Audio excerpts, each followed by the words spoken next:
What is up, ladies and gents? We are back with another live edition of the State of Bitcoin podcast. I'd like to thank everybody listening on Podcasting 2.0 apps, especially those that left boosts. So I only got one boost review from Wedge Social, who is a friend of the program. We'll have to bring another chips are down here soon, but Wedge left a comment on the last episode, said long live the Lightning Network. So shout out to Wedge and at Wedge Social. But I got a very special guest, another member of the chat, Bitcoin Gandalf, also known as Make Bitcoin the Standard Gandalf. Gandalf, how you doing today, buddy? Hello, Uh-oh. Brandon. What's up, man? Thanks for having me back on the pod. Yeah, man. I heard the pause. I was like, oh shit, did he not have a good connection or what? That's fine. I'm just playing around with some voice effects. Looks like this guy has too much time on his hand these days. But how are you doing these days? I mean, we're in a bear market. How are you kind of feeling about everything? And how's things going over there at Brains? I mean, yeah, good. I'm loving the bear market. Cheap sats. Get more sats for every cuck buck, so can't complain. Things at Brains are going well. Yeah, miners are in pain, especially the ones that were leveraged degens, which I understand. You know, the bull market incentivizes you to hodl your Bitcoin and take out leverage and do those types of things. Especially if you're a public miner, your equity number goes up big time, and everyone's very happy whilst the party's still going. But now, yeah, I guess the people who are a bit more conservative, who sold some Bitcoin, who now have some cash on their balance sheet, they're getting some sweet deals, and they'll be very well set up for the next bull run. Yeah, for sure. And I guess that leads me into, the first kind of question. It'll be the first segment. I think I'm going to start bringing this as an actual segment since I have the name of the podcast as State of Bitcoin. I want you to give me your overall opinion of the actual state, right? Because you talked a little bit about the miners, but we just had the Federal Reserve raise interest rates. We have the overall kind of global macro environment, either leading to a recession or in a recession, whoever you want to talk to, they'll give you that opinion. And maybe even leading to a depression. But we got Bitcoin kind of floating around this 20K kind of mark. So give me your overall thoughts on the just general state. What do you think of where we're at, and where do you think we're going? Oh God, well, in the long run, Bitcoin will eat everything, so we're going up. In the short run, who knows? It seems like in terms of the just fundamental supply and demand, the big flush out for in Bitcoin specifically, and I guess in the wider crypto space, was the whole Celsius, Three Arrows, all that jazz. What are they called? The other scammers, Luna, Doquan. That's it. It's been so long since I've heard his name. Yeah, that was obviously humongous selling pressure. All the miners were capitulating and selling all their Bitcoin. A lot of them don't have any more Bitcoin to sell other than just selling potentially what they're mining every month. So in terms of like massive amounts of sell pressure, I think, I think we're past that. The only thing that can happen now is, some black swan, very, very bad news. But everything else, in my opinion, seems to be priced in. No matter what happens, we still get bad news every day, and Bitcoin just sits there at 19K, 20K. So there's the core, the plebs are stacking. I'm sure there's some hedge funds and financial institutions who are all, looking at this as an opportunity to fill their bags as well. So I'm sure there'll be some smart institutional, or at least high net worth individual family office money plowing in big time, because they would have seen what happened, last time. The people who bought around these levels and went up to 69K obviously made a lot of money if they sold.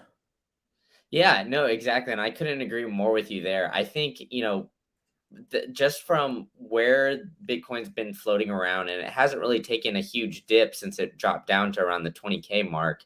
I think that's encouraging because we're seeing the Federal Reserve raise interest rates at, the fastest pace in 40 years. And outside of other fiat currencies, the dollar's ripping, or I guess the dollar is ripping compared to all other fiat currencies. But, Bitcoin's kind of floating steady. And I think, that should be an encouraging sign to everybody kind of in the Bitcoin space as we kind of continue to see this, rising interest rates. And, Jerome Powell even said he's not going to stop until, the job is finished, that there's going to be more pain ahead, and that he's probably going to continue raising rates. And there doesn't really, and it seems like, the narrative around this whole thing is that the Fed's going to kind of continue to keep raising rates until 2024 time. So I think it's kind of interesting as, a lot of people are kind of screaming for this Fed pivot from the rooftops all over Twitter. But I don't know, me personally, I don't really think that we're going that way anytime soon.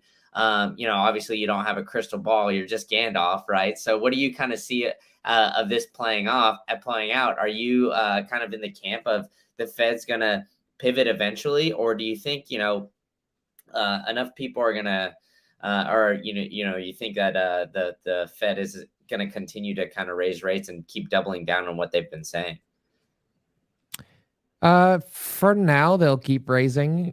I think they will react to markets and data, but I think I don't really care what they say. I just think they'll fuck things up, whichever way it is. So before they fucked up by being too loose, now they're by being too tight. Sorry, I don't know if this is a family friendly show, so I can bring in the censor if you want. Mother. No, just keep swearing, dude. You could bring it in for comedic effect, but I don't. No, yeah, I think they'll fuck it up. So if the data suggests like inflation's going down and unemployment's going up and there's a bit of a recession, they're going to be like, no, we need to make sure that we kill this inflation. I can still see the embers of inflation there. We need to put those out. Another 1%. And yeah, that's what I think. Yeah, and I think they're going to keep until the CPI number gets really down, which I don't know if we'll kind of start seeing any of these CPI prints get really low until next year. But obviously define really low. Closer to the 2 goal. How close? Maybe they'll push the needle to like 4%. I could definitely see that. They've been essentially pushing the needle, right, or kicking the can down the road. Moving the bar a little bit higher at every turn, it seems like, right? What do you think about the thesis that they say that because of structural changes in the economy, now 4% is the new 2% inflation, and so the target is 4%? Well, I just think at the end of the day, that's them admitting that they don't have control of inflation at this point, right? I mean, well, they wouldn't admit it, but yeah. It is an effective admission, but they will say it's because of structural changes, blah, blah, blah, blah, blah. They'll have some excuse. They'll just like redefine some term, just like they try to claim there's no recession. Exactly, right? And then then what happens when it's now a 4% increase, right? So the kind of standard, I guess, in the United States before was, hey, everybody wanted a 3% raise every year, right? So then now if that 4% is the standard, is everybody going to kind of expect that 5% minimum raise? And what does that do to businesses, right? Then it's more cash going to the employees, more cash expenditures. And then that just kind of leads down this like dark path. And I think that's kind of where we're going right now. And, that obviously leads to the whole, like, make the Bitcoin the standard.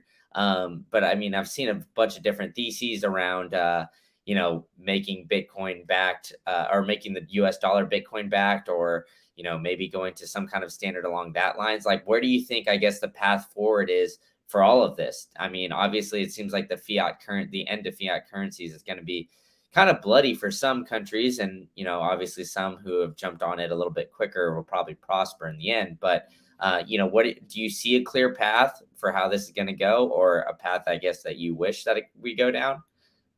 No, I don't. And I think this is going to be, if Bitcoin becomes the standard. And by the way, this is a double meaning.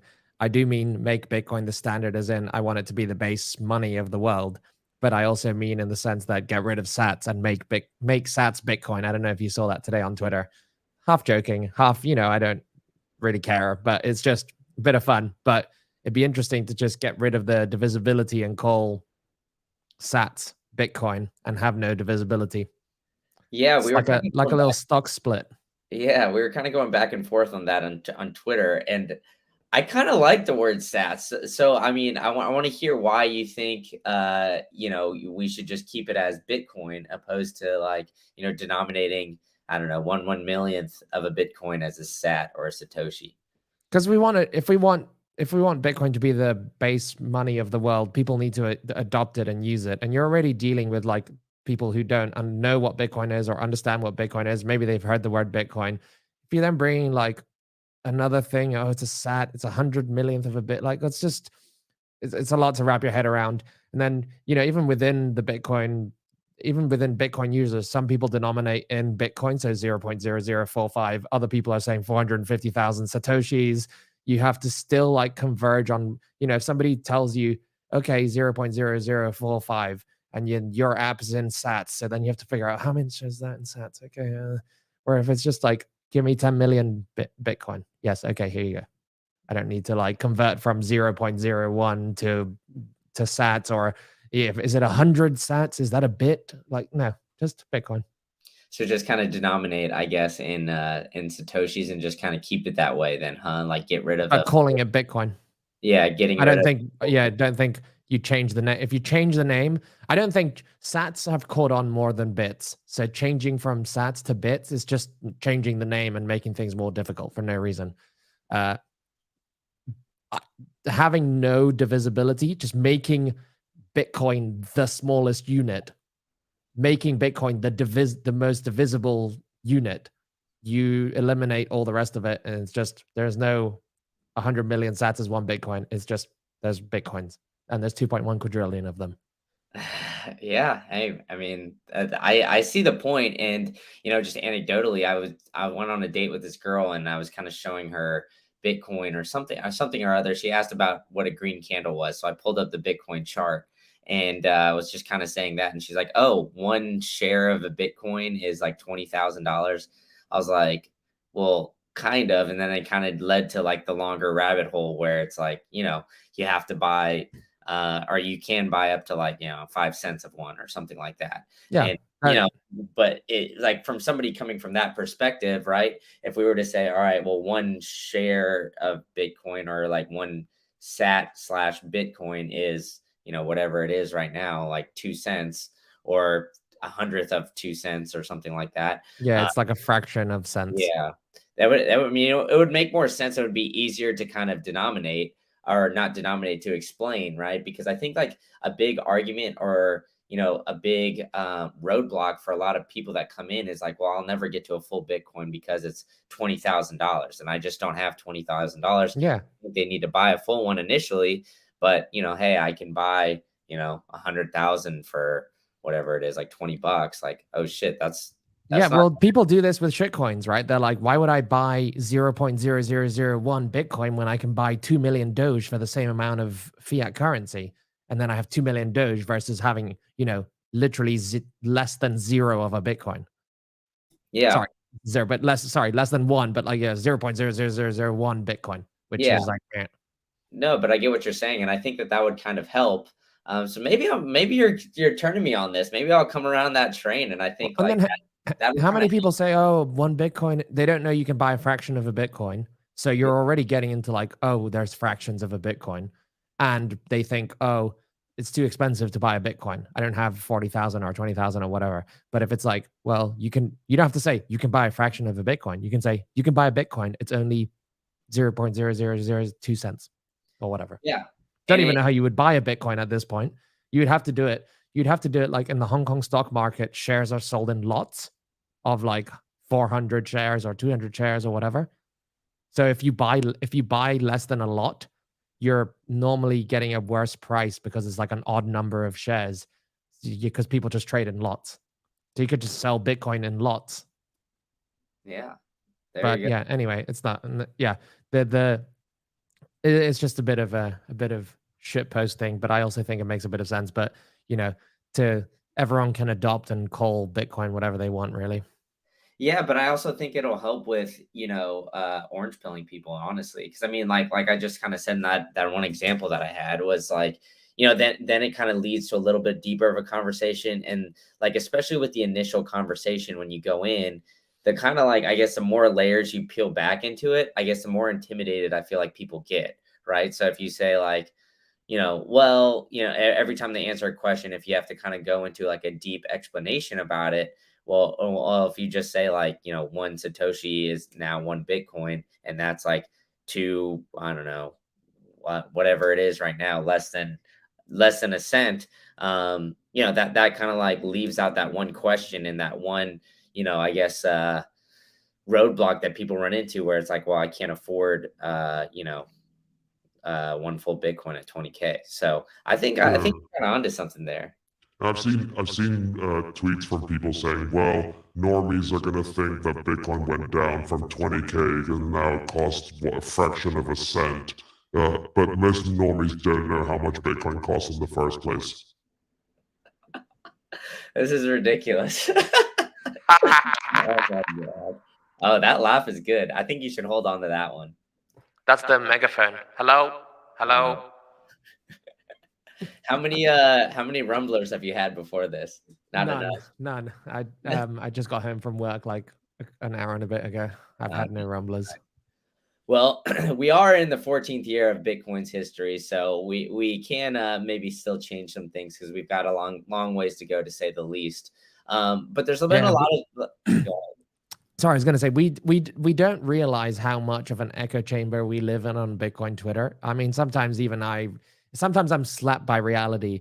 Going to conferences, and I've been hanging out with Joe Nakamoto a bit, and he tries to do like street orange pilling, and most people have no idea what Bitcoin is, beyond that they've heard of it and it's a digital currency of some sort, but they couldn't tell it apart from a CBDC. To them, a CBDC and Bitcoin is the same thing. I mean, I had a friend who worked for a crypto company, and he said the reason Bitcoin will fail is because the government will just release CBDCs.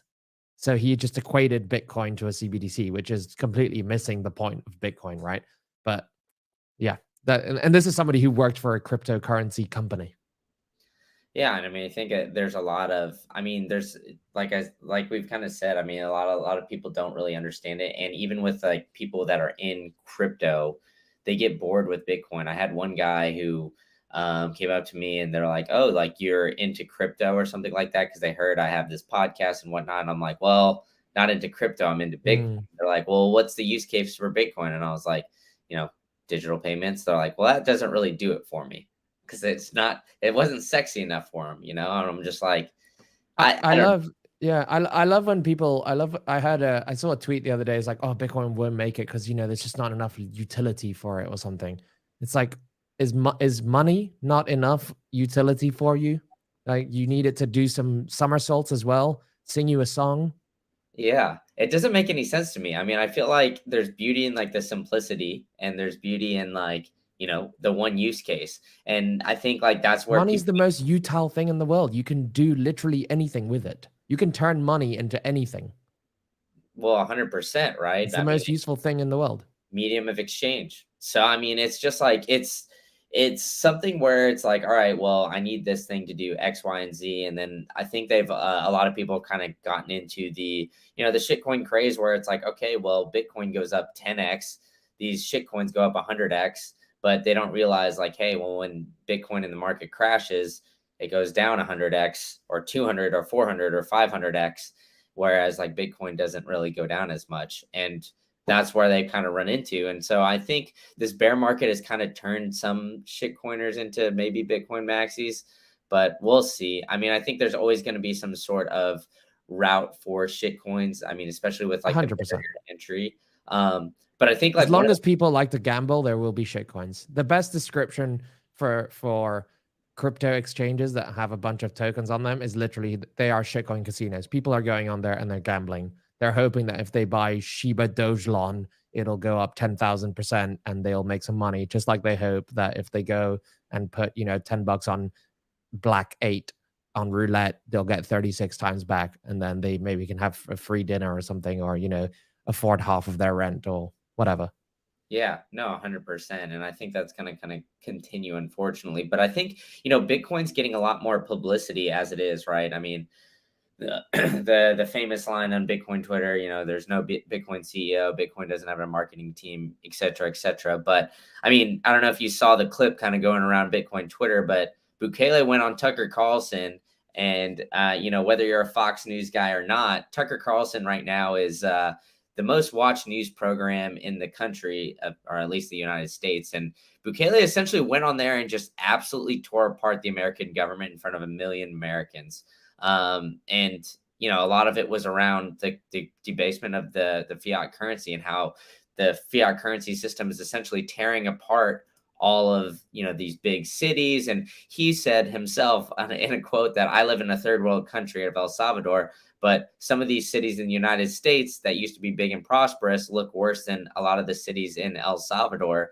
And he was kind of pointing to, a lot of these big metropolitan areas like LA, San Francisco, New York City, Chicago, like some of these big cities that have been, blue for quite some time and now are kind of turning into shitholes, for, lack of a better word. And so, I mean, do you see that as somewhat of a positive, or do you think that, Bukele kind of going up there and just like ripping apart America is almost like kind of I guess a bad look where, he's almost coming off as like maybe salty is the word. Or do you think like more people are kind of waking up to the fact that, a lot of these policies have kind of torn everything apart? Yeah, I mean, there are some things that are bad about America and that there's certainly things to be worked on, but overall, it's a great place to live. It's a great place to be from. I don't think things are nearly as bad as sometimes they're made out to be. Now, there's also the people that only have rose tinted glasses on and they think America's the best and everything's wonderful and we're so lucky if we live here, and completely ignore some of the things that could be changed. And so, uh, for lack of a more nuanced view of everything, sometimes it's good to have someone like Bukele who comes in and he's just focusing on the bad things, uh, right? So you, as an individual watching that, and maybe if you live in America, you have to take like a little bit from here and a little bit from there, and that hopefully le- helps you see an accurate picture of what America's actually like at the moment, because it is a little bit of everything. But yeah, I mean, I've traveled a lot to America this year. I've been to El Salvador, and of course, El Salvador is a bit, it's definitely a developing nation. You can definitely tell that it's not like going to a big city in America, but at the same time, some areas of big cities in America, there's a lot of homeless people. There's a lot of people who are obviously mentally ill, who are living on the streets. There's a lot of drug addicts, like a lot more than I've seen anywhere else traveling in Europe, for example. That would be like, equal in terms of economic development to America. So there's definitely an issue there in America that needs to be looked at. Yeah, and I think like a lot of these policies might almost revolve around the whole, like, the fiat system. Everything kind of leads back to the money, right? And I think, they're allowing a lot of people to work without and get paid. They're allowing, drugs to be more legal and not really punish people for that. They're defunding the police when crime is running rampant. And, they're allowing looting up to a certain amount of money in certain cities. And I mean, I think it's just kind of a disservice for the American people here. And I think overall we're seeing kind of the demise of the American empire. And I know our buddy Massa has been kind of preaching this for quite some time, but with the hashtag late stage fiat and everything that he's tweeting out these days too. So I just kind of continue to see this, and I feel like, even though it's almost could come rub some people the wrong way, kind of how he was coming at America, I think overall, Bukele getting on Tucker Carlson will lead people to kind of look into El Salvador. Like, why is he here? Why is he talking on this big, media outlet? And it'll kind of lead back to El Salvador, making Bitcoin legal tender. And then people will kind of start to think about that. And, Tucker's kind of been starting to talk about it, and more people in the American public have been kind of, discussing it. And they're seeing a lot of the issues that the government has, overall kind of, I guess, just caused with a lot of this money printing and everything like that.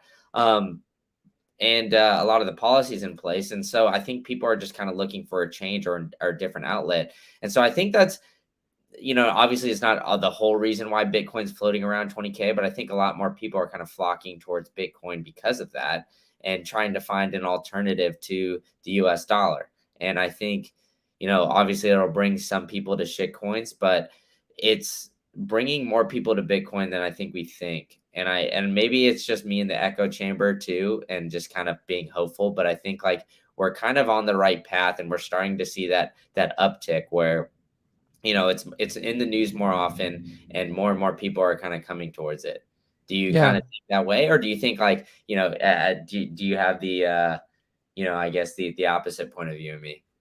No, Bitcoin is the antithesis to everything that's happening. So more state surveillance, more manipulation of the money, inflation, all state control of the money. All of that Bitcoin is the antithesis. So for people who understand those things and they find Bitcoin and they're able to understand how Bitcoin fixes all of that, or is an escape hatch to all of that, they'll go into Bitcoin. The people who see that and then go to shitcoins don't understand anything. But I think like, I just don't know like if people really are going to start to go towards this, or kind of still think that the government can help people, right? Because like I don't know if you saw this, but the Biden administration just published or like said today that they're going to provide over $13 billion in aid to help American families pay for energy bills. And so it's essentially will give people aid to make their homes quote more energy efficient, and then also help like lower income households. So I just like I wonder if that more people kind of like appreciate the free handouts, or if they're kind of like realizing like, hey, these free handouts come at a way larger cost than it's actually worth, or that it's actually benefiting me. I think most people appreciate them because most people don't realize that they come at a higher cost than the amount of money they're receiving. What's is the population of America 310 million or what? What is it? Or 240? I don't know. Let me Google it real quick. Great audio right here. Population of America is 331 million. 331. So 13 billion is less than like $40 per household or something, no? Yeah. That's ridiculous. What's somebody can't even, that's not even like a month of electricity. No. I mean, my electric bill now, well, I mean, I have a duplex, so like combined is like over $200. That's crazy. So yeah, hold on, 340 million. Yeah, $38. Thanks, Yeah. Joe. Yeah. I mean, per household, that's it's going to be a bit more per household because obviously not every single person in America lives on their own. But even if you times that by $460, great, you paid like a month of electricity. Woohoo! Yeah, I know, 1 month, Right, and or then, like a week's groceries or whatever. and where's the money coming from, right? Exactly. I mean, That is the key question. Yeah. Where does the yield come from? But where does the money come from? If more people asked that and understood the answer to that question, we'd be in a very different place. Yeah, and I think I remember around the inflation stimmy checks kind of coming out. Everybody was like, all hyped that they were coming. They got all the memes and everything like that. And shortly after they stopped, like maybe after the second check, I saw like monthly stimulus checks was trending on Twitter at some point in time. So, I feel like some of UBI, us right? are kind of starting to wake up to it. We're seeing inflation kind of still run rampant in the US. We're seeing rent start to slowly come down. But everything's still kind of like floating around the same price, right? So, gas 350, all these other factors, food's still very expensive. And people aren't really noticing that, we're deploying all our petroleum reserves and everything like that. But I think they're going to start to come around. I don't know. Maybe I'm just hopeful that people are going to start waking up to the fact that it's all bullshit and like, hey, my grocery bill that was $100 is now 200. But I don't know. Maybe I'm just in the echo chamber for sure. Yeah, I think anytime you look at, when fiat currencies fail, they just get replaced by a new currency, by a new fiat currency. So they get told, oh no, this one's different, this one's stable, and it's all and then so that's probably what's going to happen. But let's see. Let's see. We've got a nice contingent of Bitcoiners out there. We're loud. Uh, the conditions are ripe for growing more Bitcoiners, right? It's like all this inflation and all this government surveillance and stuff. That's like the manure on the seeds to grow into Bitcoiners, right? If everything's like going very well in the fiat world, then less people are going to be like, why do I need this alternative? You only need alternatives when the current thing is not working. So the more that fiat doesn't work, the more that the existing system doesn't work, the more people will look for the alternative.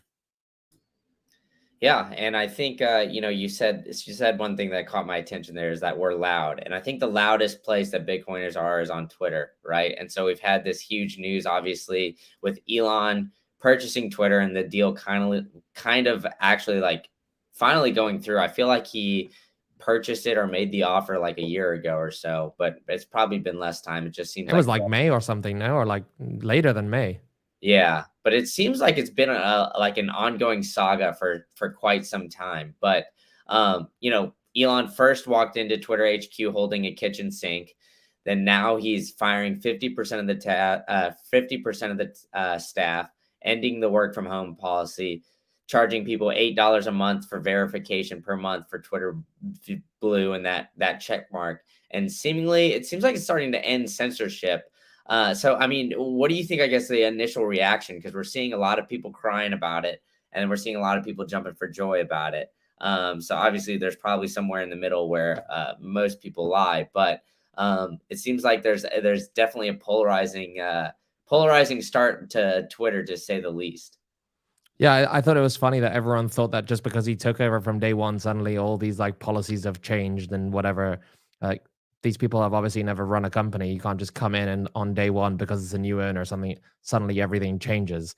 This is going to take, whatever changes he does implement are going to take time. Sure, it looks like he's pushing the employees to roll out this Twitter Blue feature thing by Wednesday. But I mean, when you have 5,000 software developers, you know how how long does it take to write a bit of code? The blue check thing, I'm still confused as to what you're getting.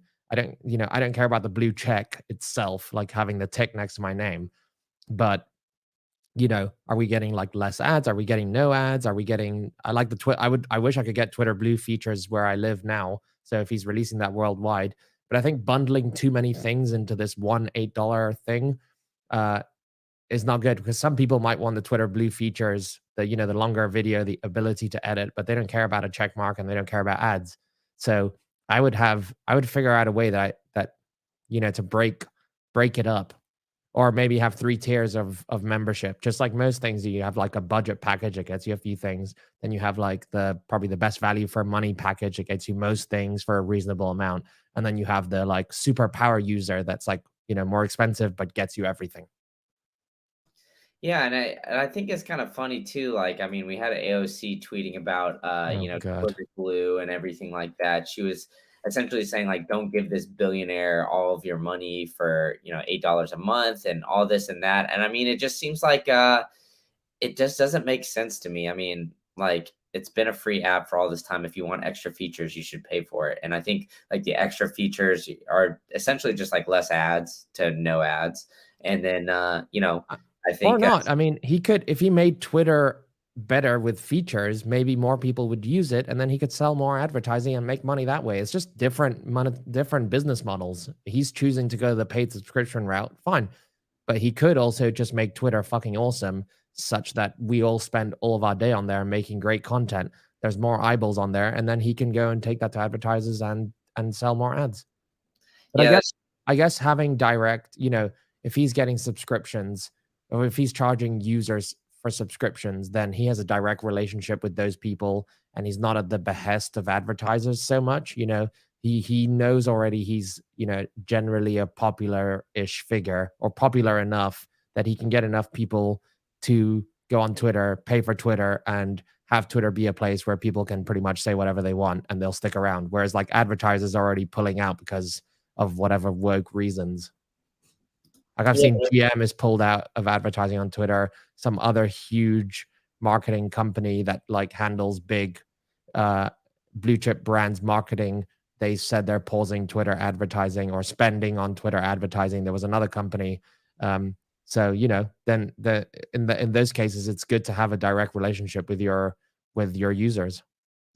And I think it's more about conversion, though. I mean, like it's got to be worth it for the advertisers in order to advertise, right? And I also think too, there's a lot of like the woke companies that'll pull out and like whatever. I think at this point, if you haven't noticed that going woke is going to get you broke, then I can't really help you. So I think like a lot of people are just making these knee jerk decisions to kind of help or get those like 2 or 3 voices within the company and make them happy. I think that's what a lot of people are doing at this point. And, I think the overhaul and everything like that for Twitter is going to be good. Do I think he's probably going to make or run into some bumps in the road and maybe not do the best things right away? Probably. I mean, I think nothing's going to be perfect when he's like rolling through all this. Like, I don't think it's like going to be, perfect company. I think there's a long road ahead for Twitter for sure. But I think there's a lot of positives to be coming out of it. And I think like people are going to still flock to the flock to the platform. And, I just think it's going to kind of continue to grow. And I think, if people are going to kind of come off Twitter because Elon's now the CEO, then they weren't really going to be on Twitter anyway. Yeah. And I would say the most important thing that he could do is deal with the bots. Yeah. I hate them. Yeah, I know. And you got yourself plenty of bots, it seems like, too, every time you tweet anything. And then if you put like hashtag Bitcoin in anything, too, there's always, oh, check this video out, and then an immediate reply. At least that's what I'm getting. Yeah. I mean, I don't get as many bots as like if you get retweeted by, an account, a crypto or Bitcoin account with like 100, 200, 500,000 followers, and you see their tweet, like it's wrecked. Oh, So many. Look Yeah. at like NVK, every time he posts anything, it's like 20 replies, all of like, CZ Binance with a check mark saying, shilling some scam URL. Yeah. But I am curious to see like how this kind of goes. I know we've had Mahler's tweet at Elon that he could help implement the payment system through Strike's API, which is already, there through tips. What? Mahler's tweeted at Elon? Yeah. I missed that. Yeah. So he tweeted at Elon and basically said like, hey, Strike's API is already implemented at Twitter tips. Like we could easily implement that if you wanted to. What do you think? What are you going to do? Okay. If Elon implements Doge payments and not Bitcoin. Yeah, that's what I was like. That was my first kind of initial thought. And I mean, I don't think Elon's dumb when it comes to online payments because like, I mean, he helped found PayPal, right? So Yeah. he was one of the first ones in that line. So I don't think he's like, just doesn't get it. Now, you can pay with Doge on the Tesla store, right? Yeah, But you can't pay with Bitcoin. I think you can. I don't think he's as smart as you think he is on the payments side of things. He's clearly, unless he's trolling, he's clearly shown that he does not understand how blockchains work. Well, he literally came up with arguments from 2017 about block size and block speed and all that shit. Yeah, I mean, I still think he's going through the rabbit hole is where I think he's at. Personally. So there's a perfectly good chance that he implements Doge and not Bitcoin. Yeah, I think that like what are you gonna do if he does that? Are you gonna leave Twitter? No, I'm not gonna leave Twitter probably. Yeah, me neither probably. But I'm not gonna pay in Dogecoin like $8 a month in Doge or whatever that comes out to, and like 1 million Doge per month or whatever. I mean, I just think like I think. I mean, Bitcoin's already implemented in tips. You can send sats from me to you over Bitcoin and the Lightning Network. So no one does it. I know nobody does it. I've gotten like maybe 2 or 3 tips. So shout out to those people that have sent me that. But I mean, I think, I mean, if you're giving stuff out for free though, like how often are you going to like, I don't know. How often do you feel inclined? Like this is kind of the argument I make with like value for value and advertisers. In a perfect world, I think most people in the Bitcoin space would go value for value. They would say, hey, stream me sats, send sats, whatever. And so I don't have to get advertisers where I have to like listen and like, mince my words, and I can't really be free speaking about everything. Whereas like, advertisers are going to pay a lot more money. So at the end of the day, money kind of talks, right? So, yeah, I mean, I wouldn't be surprised if, maybe the Doge founders offer something to Elon, and Elon is like, okay, well, Twitter's struggling and we need the cash flow or something like that. So, well, then no, Doge is not centralized like that. The founders can't just print more Doge and give Elon money or whatever. yeah, but I mean, okay, so then could they just be like, I don't know, incentivize him somehow to implement Doge? Well, I think the way he's incentivized is he's got massive Doge bags, or he doesn't care about money. He just thinks it's funny. Yeah, He would well, do it for the giggle. He'd do it for the lulz. He's already said he thinks the most entertaining outcome is the one that is the best. Whatever his saying is about entertaining outcomes, but like he's gonna that for him that's Doge. Yeah, but I think like he also said in an interview that he has a lot of Bitcoin, he has a little Ethereum and a little bit of Doge. Like I think that was his like wording. So I think Yeah, but based on that, how much is that versus his like net worth in Tesla and SpaceX and whatever? It's probably a fraction, like a tiny fraction. Yeah. The guy sold $11 billion worth of Tesla stock last year. He's fine for money. Oh, he doesn't yeah, need to pump his Bitcoin bags, basically. Well, and does he need you to pump his Doge bags either? No, he doesn't either. But that's why it's not about money for him. It's about lol value, and Doge has the most lol value and entertainment value. Right. And he did make a lot of people. Okay, it's not. People say, oh, you can make your own choices, whatever. A lot of people bought Doge at 69 cents and 71 cents, thinking it's going to $1 because Elon's going to pump it there, and then it went down to 6 cents. And now it's only pumping again because of Elon maybe buying Twitter and putting it there. Yeah. I mean, I guess that's true. I don't know. He might feel like, wow, a lot of people got wrecked. If I can get it back up to 70 or $1, but then all he's going to do is get more people in who are then going to get wrecked as well. Yeah, that's true. That's true. So, I mean, it's interesting. And I think it's definitely something that a lot of people are going to be keeping an eye on, at least for like the next month through the end of the year. But I think it'll probably die down after like all this like initial overhaul. Like Elon's come in, he's probably had an idea of what he's wanted to do since he bought the company. And, he's like whatever it was since May or whatnot. And now he's just going to come in and do what he wants to do. Like initially first 6 months to a year. And then after that, everybody's going to kind of forget that he's, CEO of Twitter for a while, I think. Yeah. Elon buying Twitter is a good thing. Exactly. In my opinion. I think it's a net good for Twitter. Yeah, I think so as well. For us as users, it's going to be good.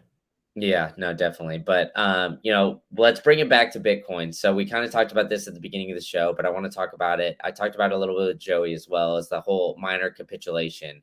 And you brought it up a little bit too, where a lot of miners are kind of starting to sell their Bitcoin. And Bitcoin miners are seeing the hash rate kind of continually increase. And we're seeing more and more go bankrupt, not be able to pay out their loans. We actually had, announced today, Bitcoin mining firm Iris Energy is on the verge of $103 million loan default. And it seems like more and more of these public Bitcoin mining companies are kind of continuing to sell either equipment or their Bitcoin bags. So, I mean, what do you think, I guess, of the overall state of Bitcoin, miners? Do you think like more are going to, I don't know. And we also saw too, I think you sent that tweet in the chat of, what was it, Ottawa? Quebec. Yeah. Okay. Yeah. They were essentially, their whole government is now saying you can't, or they won't sell any more energy to Bitcoin miners. So apparently, yeah, they've got a lot of hydropower, I think. Yeah, and I think Bitfarms might have a farm over there as well. I didn't read the bit of news. I don't know if like it's going forwards, they're not going to sell any more energy to miners, but the existing contracts they'll honor, or the existing people who are mining will still get the power that they need. Not really sure. I'd need to go back and read it. I literally just saw it right before we were about to start. But just, yeah, generally, I think Iris is the one that had 3 special purpose vehicles through which they own and borrowed the money to buy the miners. So those special purpose vehicles, from what I understand, will default, but they're the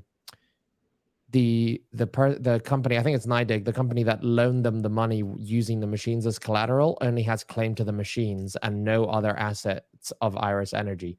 So all their other assets are protected, which is a very smart move. And they did highlight this. If I've got the right company, their press release highlighted over and over again that this was like smart risk management strategy that they had implemented.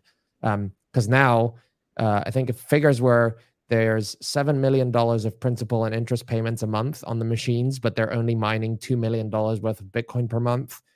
The outstanding loan on all the machines is 103 million, but the market value of the machines, according to Iris Energy, is 65 to 70 million. You can imagine they're probably putting that figure a bit on the high end.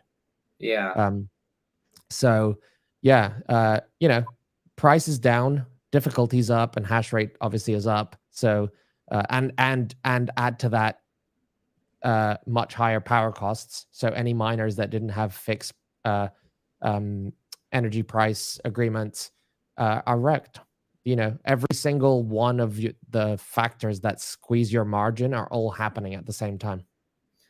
Yeah. And we've got and beautiful. We've got a halving coming up. So your mining revenue is about to get cut in half.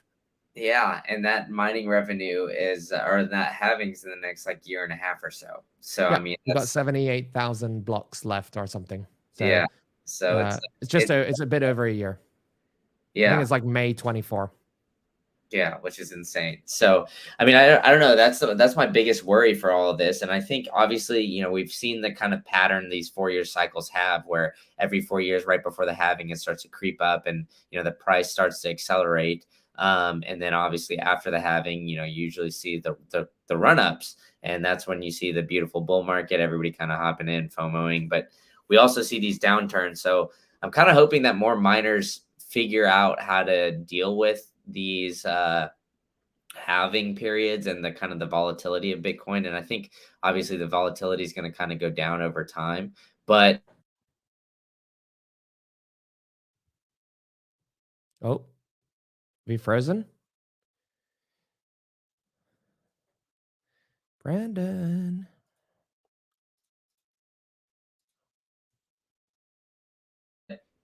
I think, Oh, can you hear me? there you are. No, you're lagging. Oh man. Can you hear me now? Test, Yeah, there test. you go. Yeah. So, I mean, I don't know. I think like it's just going to kind of continue to float around this price, and it's going to be bad news for a lot of Bitcoiners that are Bitcoin miners that have degened in, kind of like you were saying, and are over leveraged. Yeah, I think I was saying this on the Canadian Bitcoiners podcast a couple of days ago. We were collectively drunk, wasted, and then we went to bed and we woke up hungover, sober, and yeah, facing the cold, harsh reality of the bear market.